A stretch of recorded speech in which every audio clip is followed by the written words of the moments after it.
Dear students, आप सबों को राठौर मैथमेटिक्स के यूट्यूब चैनल में हार्दिक अभिनंदन, हार्दिक स्वागत है। आइए आज हम लोग फ्रैक्शन के पार्ट 3 को पढ़ेंगे। पार्ट 3 के अंतर्गत आज का टॉपिक मैंने लिया है रेकरिंग।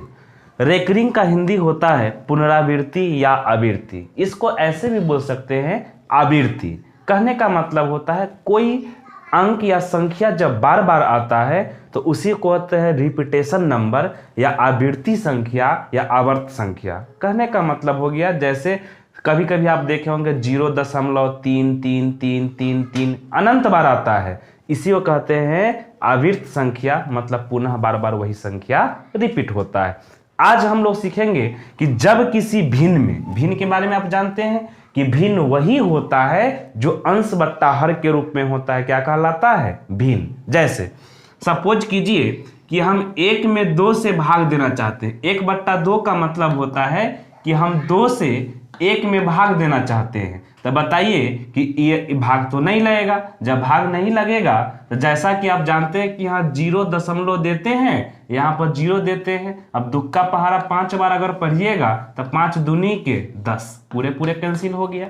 यहाँ मान कितना गया? 0.5। यही टर्म को फिर से समझिए। सपोज कीजिए कि 1 से हमको भागा देना है, 1 में भागा देना है 3 से। मतलब क्या हो गया कि 3 से भाग देंगे 1 में, भाग तो नहीं लगेगा, तो 0 देंगे 0.10 यहाँ पर, यह दशमलव है बुआ 3 बार में, तो 3 तिहाई के 9, यहाँ पर घटाइएगा तो बचा कितना? 1, फिर नहीं लगेगा तो दशमलव के बाद फिर 1 0 दे दिया। जानते ना कि दशमलव के बाद 3 0 तक बढ़ता है, तो यहाँ पर फिर आएंगे 3 तिहाई के 9। यह क्रम कब तक जाएगा? 3 3 3 3 तक बहुत बार तक जाएगा।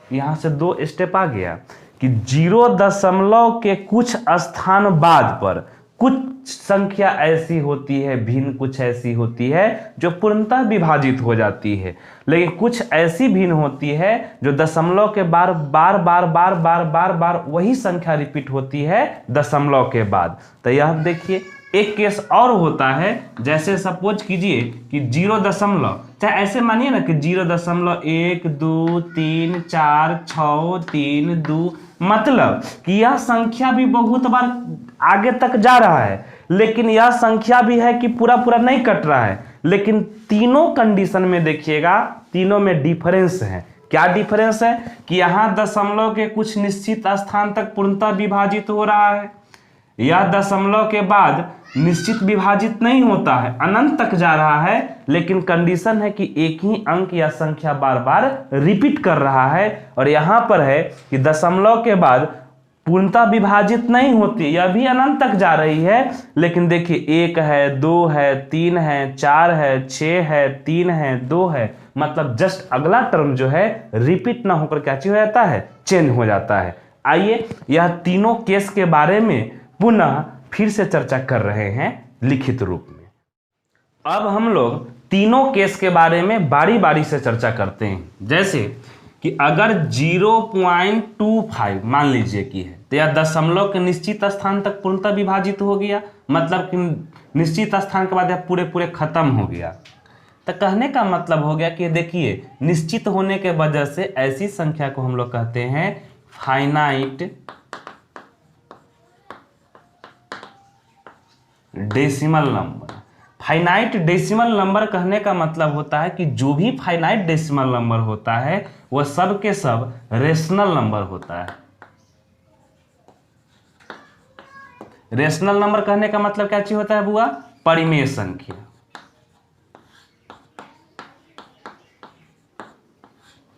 और दूसरा केस में है कि अगर 0 के बाद एक ही अंक या संख्या बार बार रिपीट होती है, देखिए 12 लगातार रिपीट हो रही है, तो देखिए यहां पर ध्यान देने वाली बात है कि यह फाइनाइट तो नहीं है, निश्चित सीमित सीमा तक तो नहीं है, यह अनंत तक जा रही है। कहने का मतलब क्या है कि पीरियोडिक है, रिपीटेड है, लेकिन साथ ही साथ एक ही संख्या रिपीट हो रही है। कहने का मतलब है कि ऐसी संख्या को हम लोग कहते हैं पीरियोडिक डेसिमल नंबर। और पीरियोडिक डेसिमल नंबर जो होता है यह सब के सब रेशनल नंबर होता है। रेशनल नंबर कहने का मतलब होता है परिमेय संख्या। लेकिन तीसरा केस में कहता है कि अगर 0.1230456 यह भी इन्फिनिटी तक जाता है, इनफाइनाइट तक जाता है, लेकिन यहाँ पर कंडीशन क्या चीज हो गया कि यह दशमलव के बाद एक ही संख्या रिपीट न हो करके अगला संख्या बदल बदल के आ रहा है, चेंज हो करके आ रहा है, अतः यह नॉन पीरियोडिक हो गया।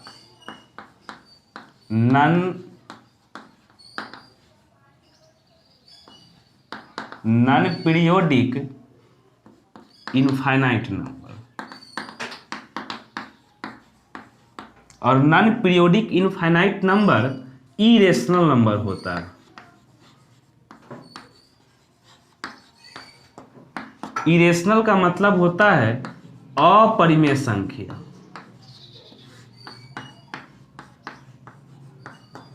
ध्यान दीजिएगा, एक बार फिर से रिपीट कर दूं जरा।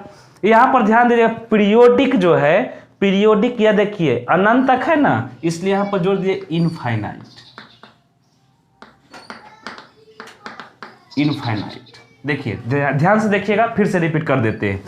अगर दशमलव के निश्चित अंक पर संख्या समाप्त हो जाए, मतलब परिमित हो गया, फाइनाइट हो गया, और फाइनाइट डेसिमल नंबर हमेशा रेशनल नंबर होता है, मतलब कौन सी संख्या होती है, परिमेय संख्या होती है। लेकिन दशमलव के बाद अगर एक ही संख्या या अंक बार बार रिपीट करे, कहने का मतलब यह पीरियोडिक इनफाइनाइट डेसिमल नंबर होता है, और पीरियोडिक इनफाइनाइट डेसिमल नंबर हमेशा रेशनल नंबर होता है, मींस परिमेय संख्या होता है। लेकिन दशमलव के बाद अगर एक ही संख्या की पुनरावृत्ति बार बार न होकर चेंज हो कर हो जाए और अनंत तक संख्या लिखी गई हो, ऐसी संख्या को non periodic infinite decimal number कहते हैं। इसको जोड़ दीजिए ना, डेसिमल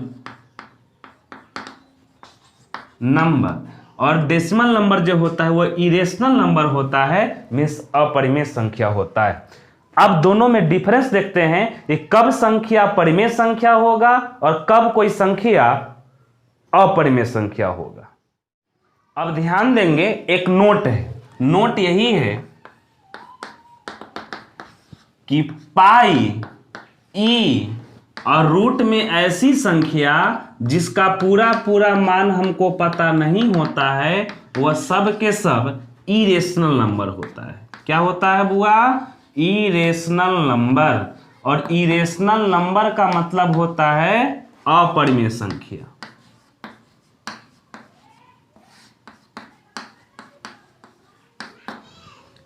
और इसी का दूसरा का पॉइंट है कि बाद बाकी दुनिया में जो भी संख्या है वह सब के सब, मीन्स बाकी सभी संख्या परिमेय संख्या होता है, या बाकी सभी संख्या रेशनल नंबर होता है।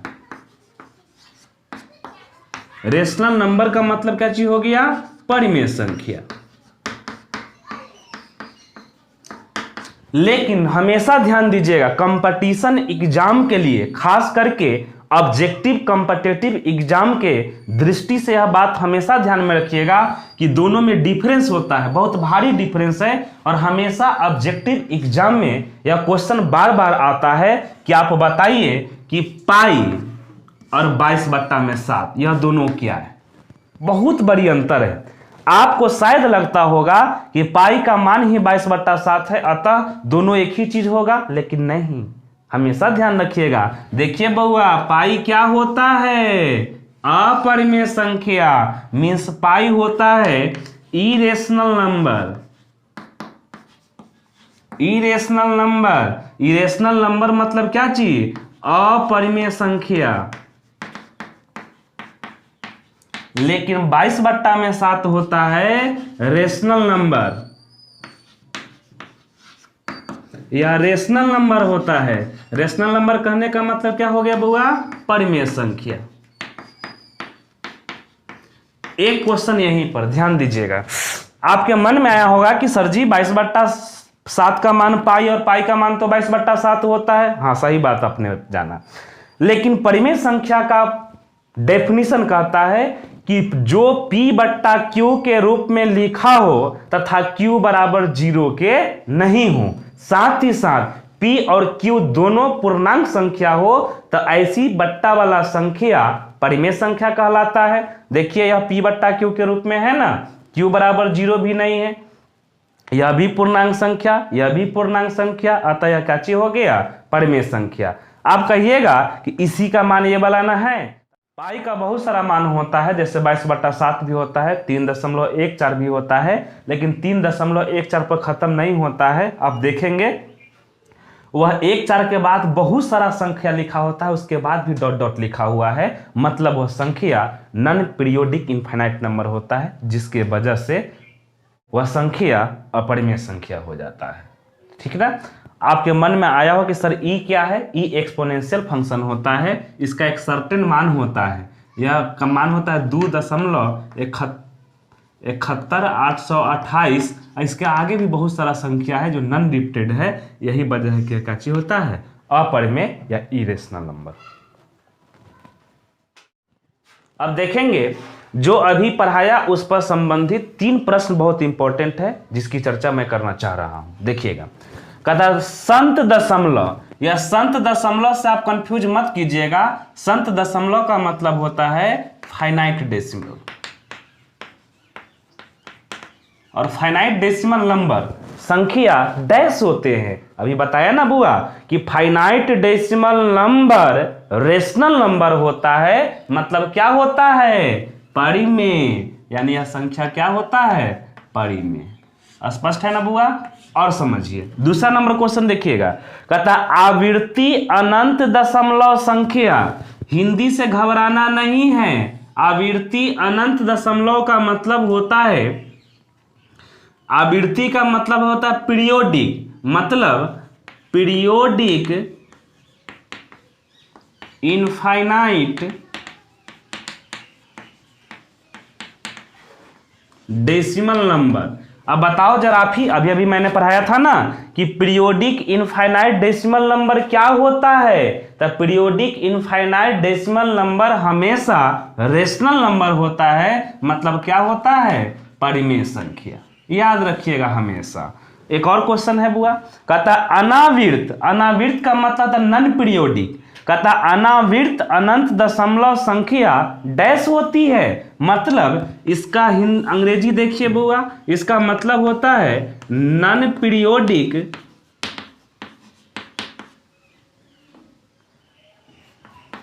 Infinite decimal number. Non periodic infinite decimal number याद होगा ही आपको, यह हमेशा इरेशनल होता है, मतलब अपरिमेय होता है। हमेशा ध्यान रखिएगा, ऑब्जेक्टिव एग्जाम के व्यू से यह तीनों पॉइंट बहुत इंपॉर्टेंट है। उम्मीद करते हैं कि यह बात आपको समझ में आ गया होगा। एक बात आप हमेशा ध्यान रखिएगा कि कोई भी संख्या जब रेकरिंग के फॉर्म में लिखा होता है तो हमेशा परिमेय संख्या होता है। अब रेकरिंग के बारे में, या रेकरिंग क्या होता है, आइए थोड़ा सा चर्चा कर लेते हैं इसके विषय में। प्रश्न है कि अगर 0.444444 dot dot dot dot infinity, 0.232323 dot dot dot, 0.3666 dot dot dot, 0.128888 dot dot dot. यही चारों पॉइंट के बारे में पहले चर्चा करते हैं, फिर बात करते हैं। अब आपके समझ में आता हो कि सर 4444 लिखा हुआ है कि 444 है। नहीं नहीं नहीं, 444 रहेगा ना तो 3-3 का पेयर पर बीच में थोड़ा गैपिंग रहेगा, फिर ऐसे ऐसे 44 रहता तो दो के पेयर में, यह सब बराबर डिस्टेंस पर है, मतलब कितना लिखा गया है, 4-4 लिखा गया। कंफ्यूज ना करेंगे। यह देखिएगा रेकरिंग का मीनिंग समझिएगा, 0 एक ही संख्या बार बार आ रहा है ना बुआ, इसका हम हल नहीं कर रहे हैं, पहले तरीका सीखो। तो 0 दशमलव, देखिए 4 है तो 4 लिख दिया, और यही संख्या बार बार रिपीट कर रहा है तो इसके ऊपर में बार का सिंबल लगा देंगे। यही बार का सिंबल जो है रेकरिंग कहलाता है। अब कहिए कि क्या इसका आंसर ही वाला है? ना, आंसर नहीं है। यह विस्तार रूप में लिखा गया है और यही टर्म को यहां पर शॉर्ट रूप में लिखा गया है। बनेगा कैसे उसका चर्चा भी मैं करूंगा, फिलहाल समझिए, सिर्फ समझिए कि शॉर्ट में लिखते कैसे। यहां देखिए 0 अब देखिए बउआ यहाँ 23 रिपीट कर रहा है तो 23 को एक बार लिख देंगे और चूंकि यही संख्या रिपीट कर रहा है अतः दोनों पर बार का सिंबल दे देंगे। इसका यह शॉर्ट फॉर्म हो गया। लेकिन यह भी तो बात होता है कि कुछ रिपीट करे कुछ रिपीट ना करे, तब कैसे लिखेंगे? तो देखिए 0.3 है तो 3 लिख दिया। 3 रिपीट नहीं करता है, 6 रिपीट कर रहा है तो 6 को एक बार लिख देंगे और जो रिपीट करेगा उसी के ऊपर बार का सिंबल लगा देंगे, वही रेकरिंग हो गया। यहां पर देखो बउआ, यहां पर 0.12 रिपीट नहीं कर रहा है तो 1-2 को छोड़ देंगे और 8 रिपीट कर रहा है तो 8 लिख देंगे और इसके ऊपर रेकरिंग का सिंबल लगा देंगे। यह इसका विस्तार रूप या इसका शॉर्ट रूप, यही तरीका है। अब देखिए कि ऐसा प्रश्न जब होगा तो आखिर बनाएंगे कैसे, सबसे इंपॉर्टेंट बात तो यह है। आइए बारी बारी से सबके विषय में थोड़ा चर्चा कर ले आपके साथ। देखिएगा पहला का वाला को हम यहीं पे समझा देना चाह रहे हैं। देखिए अगर 0 के बाद पूरे संख्या पर रेकरिंग हो तो टोटल को एक संख्या मानिएगा, टोटल को संख्या मानिएगा तो 0 4 के पहले 0 का कोई मीनिंग नहीं होता है, मतलब लिखाया कितना बउआ 4 और 0 के बदला में बट्टा का चिन्ह देते हैं और जय गो संख्या पर रेकरिंग होता है तय गो 9 लिख देते हैं। यही आपका हो गया आंसर। अगर कटने वाला होगा ऊपर नीचे तो काट देंगे, नहीं कटने वाला होगा तो ज्यों कहते हो यहीं पर छोड़ देंगे। और ध्यान दीजिए, लेकिन कब? जब टोटल पर बार का चिन्ह लगा होगा या रेकरिंग लगा होगा तब। उसी प्रकार से इसको देखिए 0.23 दोनों पर रेकरिंग है तो टोटल को एक संख्या मानिएगा तो 23 के पहले 0 का तो कोई मीनिंग नहीं हुआ, मतलब संख्या का मान कितना हो गया बउआ 23। अब 0 और दशमलव के बदला में बट्टा का चिन्ह देंगे और कै गो अंक पर था रेकरिंग का चिन्ह, तो 1 2 गो पर ना, इसलिए बट्टा में 2 गो 9 लिख देंगे। यही हो गया आपका आंसर।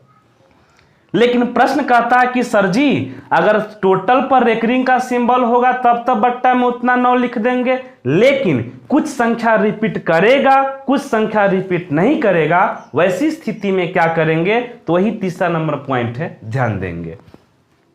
इसमें भी वही नियम है कि टोटल को एक संख्या मानिएगा, टोटल को एक संख्या मानिएगा तो कितना हो गया 36। एक नियम इसमें एक्स्ट्रा क्या चीज है कि जैगो पर रेकरिंग नहीं है या जिस अंक पर रेकरिंग नहीं होगा टोटल में से उसको घटाएंगे। तो 3 पर तो रेकरिंग का सिंबल नहीं है, इसलिए टोटल में से 3 को घटाएंगे और 0 के बदला यहां भी बट्टा का चिन्ह देंगे और वही ऊपर वाला नियम जैगो पर रेकरिंग होगा तैगो 9 बट्टा में, जैगो पर रेकरिंग नहीं होगा तैगो 0 बट्टा में। अब इसको हल कर दीजिए ना, 36 में से 3 घटाइएगा तो बचेगा 33 और बट्टा में 90। 3 से कटेगा तो 3 से काटिएगा तो 11 बार में, 3 से काटिएगा तो 30 बार में, मतलब इसका आंसर हो गया 11 बट्टा में कितना 30। साथ ही साथ यह क्वेश्चन भी इसी तरह का है ना, लेकिन ध्यान से देखिए समझा दूं। टोटल को एक संख्या मानिएगा तो हो जाएगा 1 2 8 मतलब 128 और जय पर रेकरिंग नहीं है उसको घटाएंगे रेस्ट वाला पार्ट को, तो रेस्ट वाला पार्ट हो गया 1 2, ई पर तो रेकरिंग नहीं है तो इसमें से 1 2 को घटाएंगे, 0 के बदला बट्टा का चिन्ह देंगे और जयगो पर रेकरिंग है तैगो 9 और जयगो पर रेकरिंग नहीं है तैगो कर ही देंगे 0। अब घटा के हल कर लीजिएगा ना बउआ। 8 में से 2 गया तो बच गया 6, 2 में से 1 गया तो बच गया 1, एक में से कुछ न गया तो बच गया एक, अब बट्टा में कितना 900। कहा था कि कटने वाला होगा उसको काट देते हैं, और नहीं तो उतना पर भी छोड़ दीजिएगा तो वह आंसर भी आपका सही है, गलत नहीं है। उम्मीद करते हैं कि ऐसा प्रश्न होगा तो आप इजीली बना सकते हैं। आइए इससे संबंधित कुछ प्रैक्टिस क्वेश्चन को देखते हैं। देखिएगा इस क्वेश्चन को, 0.2 पर एक रिंग प्लस 0.3 पर एक रिंग प्लस 0.3 दोनों पर एक रिंग। कहता है कि यह टोटल को जोड़ने पर बताइए कि मान क्या होगा। ध्यान दीजिएगा, बहुत बड़ी बात नहीं। अभी जैसा कि मैंने बताया कि 0 बाद में रेकरिंग अगर लगा हो तो कैसे हल करेंगे बउआ, टोटल को संख्या मानिएगा तो कितना हो गया 2, और टोटल पर लगा हुआ है रेकरिंग तो 0 के लिए बट्टा का यूज किया जाता है, और 2 गो पर नहीं, एक गो पर रेकरिंग है ना, तो ये जैगो पर रेकरिंग लगा होगा तैगो 9 बट्टा में जोड़ का चिन्ह है तो जोड़ का चिन्ह, टोटल को एक संख्या मानिएगा तो मान हो गया 3, और यह 0 के लिए बट्टा का चिन्ह और जैगो पर रेकरिंग लगा होगा तैगो 9, जोड़ का चिन्ह है तो जोड़ का चिन्ह, टोटल को एक संख्या मानिएगा तो मान हो गया 32, और 0 के लिए बट्टा का चिन्ह और 2 पर एक रिंग लगा हुआ है ना, इसलिए बट्टा में कैगो 9 होगा 2 गो 9। अब साधारण भिन्न का जोड़ जो आप जानते हैं एलसीएम मेथड से जोड़ देंगे। 9 9 99 का एलसीएम लेंगे तो एलसीएम का मान हो जाएगा 99। 9 से भागा देंगे तो 11 बार में, और 11 में 2 से गुना करेंगे तो 22 प्लस 9 से भागा देंगे तो 11 बार में, और 3 से गुना तो 11 तिहाई के 33, प्लस का चिन्ह तो प्लस का चिन्ह। 99 में 99 से भागा देंगे तो एक बार में कैंसिल, और 1 से 32 में गुना करिएगा तो मान हो गया 32। अब जोड़ दीजिए सबको, ऊपर वाला को 2 3 5 2 7 3 3 6 2 8, अब बट्टा का चिन्ह है तो बट्टा का चिन्ह 99। अब 87 में 99 से भागा दीजिएगा तो भाग तो नहीं लगेगा, तो चाहे ऐसे भी समझो ना, कॉमन सेंस की बात है कि यह रेकरिंग हटाएंगे तो बट्टा में 9, यहां भी समझिए 2 अंक के बाद 2 गो संख्या पर रेकरिंग था तो बट्टा में 2 गो 9, और 2 से भागा देंगे तो वही संख्या लिख देंगे, और रेकरिंग का चिन्ह ओकरा पहले कथी लगा देंगे 0। कहने का मतलब भाग दीजिएगा तो 0.87 पर रेकरिंग आ जाएगा। कहने का मतलब कि हमेशा 0.87878787 इन्फिनिटिव तक आ जाएगा, इसीलिए मैंने इसको शॉर्टकट में इतना लिख दिया। या नहीं समझ में आएगा तो ऐसे भी समझ लीजिए कि आप टोटल को भागा दीजिएगा तो 0.878787, यह लगातार लिखा जाएगा, और इसी को शॉर्ट में लिखेंगे 0.87 रिपीट कर रहा है, अतः दोनों संख्या पर बार का चिन्ह लगा देंगे, यही आपका क्या चीज हो गया आंसर। उम्मीद करते हैं कि ऐसा क्वेश्चन होगा तो आप इजीली बना सकते हैं। अब यह दूसरे क्वेश्चन को देखिएगा, 3.36 पर एक रिंग माइनस 2.05 पर एक रिंग प्लस 1.33 पर एक रिंग। कहता सबको अगर साथ में क्रिया किया जाए तो बताइए कि क्या होगा। ध्यान दीजिएगा, प्रीवियस क्वेश्चन की तरह बनाइएगा तो आपको हो सकता है कि भिन्न के जोड़ बनाने में समस्या हो जाए। क्यों? क्योंकि भाग देना है, एलसीएम लेना है, गुना करना है, तकलीफ होगा। आइए, बहुत अच्छा ट्रिक है, ट्रिक को समझिए। क्या ट्रिक है कि जब भी बड़ी संख्या आपको दिखाई दे या ऐसा महसूस हो जाए कि एलसीएम मेथड से बनाने के बाद हमको समस्या उत्पन्न हो जाएगा, आसान तरीका सीखो। क्या तरीका है बउआ कि जो लिखा उसको लिख दो 3 दशमलव, और जो रिपीट होगा ना इसको ज्यादा कितनों बार लिख सकते हैं, लेकिन कम से कम कितना बार लिखिएगा 3 बार कम से कम। तो 3 6 रिपीट हो रहा है तो इसको 3 बार लिखो, 3 6 3 6 3 6 1 2 3 बार लिख दिया। ज्यादा भी लिखिएगा तो उससे कोई दिक्कत वाला बात नहीं है, लेकिन कम से कम 3 बार लिखिएगा तो आपका आंसर चला आएगा। अब देखिए माइनस का चिन्ह है तो आगे लगा दीजिए माइनस का चिन्ह, 2 दशमलव के सामने दशमलव, 0.5 रिपीट हो रहा है इसको भी लिख दीजिए 3 बार, 0.5 1 बार, 0.5 2 बार, 0.5 3 बार। प्लस का चिन्ह है तो प्लस का चिन्ह, 1 दशमलव के सामने दशमलव, 3 रिपीट कर रहा है, तो 3 3 एक बार, 3 3 दो बार, 3 3 3 बार। अब जो क्रिया करना है उसको क्रिया को कर दीजिए। ध्यान दीजिए इसके सामने कोई चिन्ह प्रयोग नहीं किया गया है, मीन्स यहाँ पर क्या चीज का चिन्ह छुपा हुआ है बुआ? प्लस का चिन्ह। मतलब दोनों प्लस वाला को जोड़ेंगे दोनों को, अब बीच वाला को क्या चीज कर देंगे? घटा देंगे। एक बार में आंसर चला आएगा। देखिए 3 और 6 कितना हो गया? 9, और 9 में से 5 घटाइएगा तो बचा है कितना? 4। 3 और 3 6, और 6 में से 0 घटाइएगा तो बचा है कितना? 6। 3 और 6 9, और 9 में से बीच वाला घटाइएगा तो बचा है कितना? 4। 3 और 3 6, और 6 में से बीच वाला घटाइएगा 0 तो बचेगा 6। 3 और 3 6, और 6 में 3 और 6 9, और 9 में से 5 घटाइएगा तो बचेगा 4। 3 और 3 6, और 6 में से 0 घटाइएगा तो बचेगा 6। दशमलव के सामने दशमलव, 1 और 3 4, और 4 में से 2 मतलब बीच वाला घटाइएगा तो बचा कितना? 2। प्लस में कहने का मतलब 2.646464। अगर आगे और लिखा होता तो और आगे 6464 आता। कहने का मतलब यहाँ से पकड़ में आ गया कि रिपीट क्या चीज हो रहा है? 64। तो 64 को एक बार लिख दिया, दोनों पर क्या चीज का चिन्ह लगा देंगे? रेकरिंग का। अर्थात आपका आंसर कितना हो गया? 2.64 पर रेकरिंग। उम्मीद करते हैं कि ऐसा क्वेश्चन होगा तो आप आसानी से बना सकते हैं। हमेशा कंसेप्ट बना लो कि जब भी रेकरिंग के प्रश्न में आपको लगे और जोड़ और घटाव में दिया हो कि यह डिफिकल्ट हो सकता है, तो उसको क्या करेंगे? जितना पर रेकरिंग का चिन्ह दिया होगा वह टर्म को कम से कम 3 बार लिख करके हल कीजिएगा, आपका आंसर प्राप्त हो जाएगा। देखिएगा 0.3467 या 67 दोनों पे क्या चीज है? रेकरिंग का सिंबल। प्लस 0.1333 या दोनों 3 पर क्या चीज है? रेकरिंग।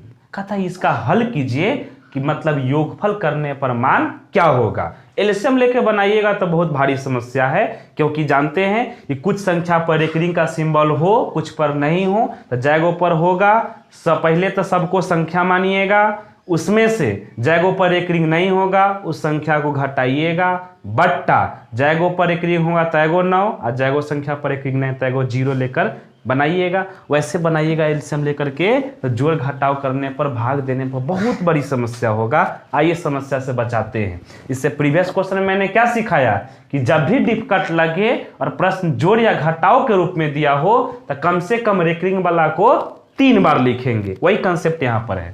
देखिएगा ध्यान से बुआ, 0.34 3 को 3 बार नहीं लिखेंगे, क्या किस पर रेकरिंग का सिंबल नहीं है? रेकरिंग का सिंबल 6 7 पर है, तो 6 7 एक बार, 6 7 दो बार, 6 7 3 बार। कम से कम 3 बार लिखिए, आंसर चला आएगा। प्लस का चिन्ह है तो प्लस का चिन्ह लिखिए इसको। 0.13 3 रिपीट है तो 1 बार, 2 बार, 3 बार। दोनों को जोड़ दीजिए, क्योंकि इसके सामने भी कुछ का चिन्ह नहीं है, मतलब क्या चीज का चिन्ह दिया हुआ है? यहाँ पर प्लस का चिन्ह है। ध्यान दीजिए, 7 और 3 10, 10 के 0 हासिल 1, 6 3 9 हासिल वाला है कितना? 10, 10 के 0 हासिल 1, 7 3 10 हासिल वाला है 11 के 1 हासिल 1, 6 3 9 हासिल वाला है 10 के 0 हासिल 1, 7 3 10 हासिल वाला है 11, 11 के 1 हासिल 1, 6 3 9 हासिल वाला एक 10, 10 के 0 हासिल 1, 4 और 3 7 हासिल वाला एक 8, 3 और 1 4। दशमलव के सामने दशमलव और 0 0 जोड़िएगा तो 0, यानी कि 0.48। देखिए 0 1 0 1 आगे और लिखा होता तो यहाँ भी 0 1 0 1 रिपीट करता, तो रिपीट क्या कर रहा है? 0 1 0 1 0 1 को एक बार लिख देंगे और दोनों पर एक रिंग का सिंबल लगा देंगे, यही आपका आंसर हो जाएगा। कहता है कि 0.4 पर रेकरिंग का वर्गमूल ज्ञात कीजिए। तो सबसे पहले हम लोग रेकरिंग का क्रिया कर लेते हैं। तो रेकरिंग का क्रिया करिएगा तो इसको हल करिएगा तो क्या होगा? टोटल को एक संख्या मानिएगा तो हो गया 4, और 0 के बदला बट्टा का चिन्ह और जैगो पर रेकरिंग तैगो 9। मतलब इसको इस रूप में बट्टा के रूप में लिखा, कहता है कि इसका वर्गमूल कितना होगा। वर्गमूल, हम इसका वर्गमूल लिखना चाह रहे हैं। ध्यान दीजिए, वर्गमूल का मतलब बट्टा रूट का चिन्ह लगना। तो यह बट्टा वाला में रूट का चिन्ह लगाएंगे तो 4 बट्टा में कितना 9, या दोनों पर रूट लगा हुआ है, मतलब रूट अंडर 4 का मान हो गया 2। इस पर भी रूट लगेगा ना, रूट अंडर 3 का मान रूट अंडर 9 का मान कितना हो गया 3। अब देखिए 2 में 3 से भागा दीजिएगा तो 0.666 इन्फिनिटिव। अब बताइए ना 0.66 तो रिपीट कर रहा है, इसलिए इस पर क्या चीज लिख देंगे, रेकरिंग। कहने का मतलब हो गया कि जिस रूप में प्रश्न पूछा था उसका उत्तर भी वही रूप में होगा। रेकरिंग में क्वेश्चन था, रेकरिंग में जवाब मिल गया। 0.142857 या टोटल पर रेकरिंग लगा हुआ है, भागा, यह भाग का चिन्ह है बुआ। 0.285714 टोटल पर रेकरिंग लगा हुआ है, कहता दोनों को भाग करेंगे तो मान क्या होगा। ध्यान दीजिएगा, जैसा कि आप जानते हो कि जब टोटल को एक संख्या मानिएगा तो संख्या का मान हो गया 1 4 2 8 5 7, 0 के बदला बट्टा का चिन्ह देते हैं। कै गो पर रेकरिंग लगा हुआ है, 1 2 3 4 5 6, तो यहाँ बट्टा में 6 गो 9 देंगे, हो गया। भाग का चिन्ह है तो भाग का चिन्ह, यहां टोटल को संख्या मानिएगा तो 2 8 5 7 1 4, 0 के बदला बट्टा का चिन्ह देंगे। और कै गो है, 6 गो यहाँ भी है ना, तो यहाँ भी बट्टा में कै गो 9 लिखेंगे, 6 गो। ठीक है, जैसा कि आप जानते होइएगा कि भाग के रूप में रहता है तो बट्टा वाला ऊपर, ऊपर वाला नीचे हो जाता है, पलटी मार देता है, और भाग का चिन्ह क्या चिन्ह बन जाता है, गुना के रूप में। तो 1 4 2 8 5 7 बट्टा में 6 गो 9, इसको गुना के रूप में बदलिएगा तो नीचे वाला ऊपर चला जाएगा, यानी 6 गो 9 हो जाएगा ऊपर में। अब बट्टा 2 8 5 7 1 4, देखिए इससे इसको काटिएगा तो 2 बार में कैंसिल, या टोटल टर्म से या टोटल टर्म 1 बार में कैंसिल। यहाँ भी ऊपर ऊपर गुना कीजिएगा तो ऊपर में बचेगा 1, और नीचे नीचे गुना कीजिएगा तो 2, मतलब टोटल को सिंप्लीफाई करने पर मान कितना आ गया, 1/2। उम्मीद करते हैं कि यह टॉपिक रेकरिंग आपको बहुत अच्छा से समझ में आ गया होगा। अगर किसी विद्यार्थी को प्रॉब्लम होगा तो फिर से इस वीडियो को देख लेंगे। अब इसी के साथ आज के वीडियो को समाप्त करते हैं। धन्यवाद।